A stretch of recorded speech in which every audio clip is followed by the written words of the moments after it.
This right here could destroy a $15,000 to $20,000 kayak. Not the Hobie Vantage seat itself. It's an incredible seat that works wonders for many anglers out there.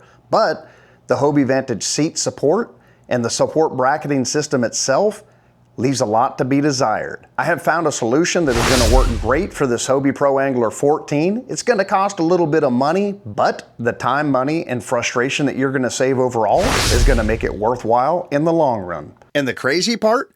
Most kayak owners don't even know it's happening until the hole starts cracking. Today we are fixing one of the biggest weak spots on this Hobie Pro Angler 14 before it becomes a massive problem. Look, these kayaks are incredible, but nothing's perfect. And when you start putting serious money into motors, electronics, batteries, and upgrades, preventive maintenance matters. Because the last thing I want is to be miles from the launch with hull damage underneath me. The good thing is, even though this is a used kayak and I have not pulled this piece off yet, there's no damage down inside here, no damage to the hull, no cracks, no frays, no nothing. So that's a beautiful thing. So far, 2 of the 4 of these looks extremely good. Hopefully that's the case with the other 2 on the rear side. We're going to replace the front and the rear with a better product. Many speak on this point.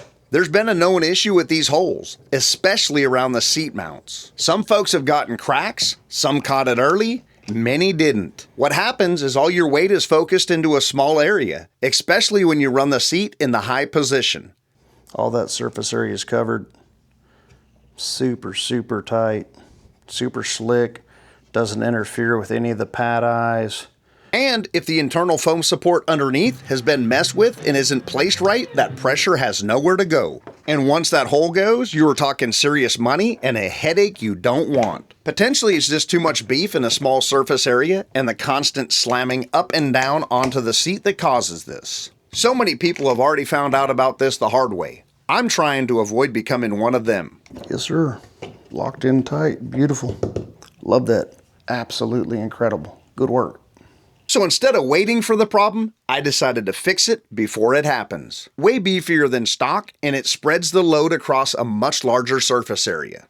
Basically, takes that pressure point and eliminates it. Nothing crazy here, just pulling off the supports, making sure everything is clean, make sure it's lined up right, and secured properly.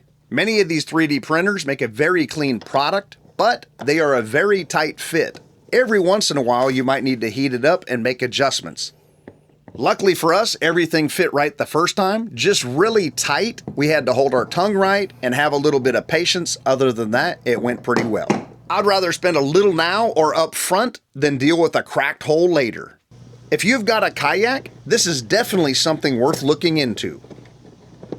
Okay, getting them started pretty good in here, guys. I'm going to tell you right now, if you buy these, it is a pretty tight fit. So make certain that you start all 4 of those bolts a little bit at a time before you start cranking them down. Save yourself some time. It's going to be a little detailed and a little tedious, but I think this tight fit is going to be just what the doctor ordered, covering much more surface area. I don't think we're going to have any problems with these, but just have a little patience when you're putting them in. This isn't just a Hobie thing either. Any kayak under load can and will have weak points. Expansion, contraction, weight, heat, cold, it all adds up.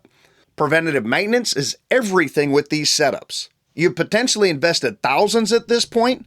This is how you protect it. These are an incredible product, very durable, long-lasting, from RMD 3D Designs. You can find them at www.rmd3ddesigns.com. Ryan Murphy Designs put his name on these products specifically, and I'm telling you right now, thoroughly impressed. We're going to put some time, effort, and energy into the water and spending time on the water, and I will give you an update and let you know how these last as we go along. I'd rather spend a little bit now than have a cracked hole later. If you have a kayak, I think this is something worth looking into on your end. This isn't specific just to Hobies. Every kayak out there has weak points or problem areas. This is just one of them that I have found so far. If you learned something, if you liked what you're seeing, or you might possibly get out there and buy some of these of your own, please hit the like button. Please subscribe.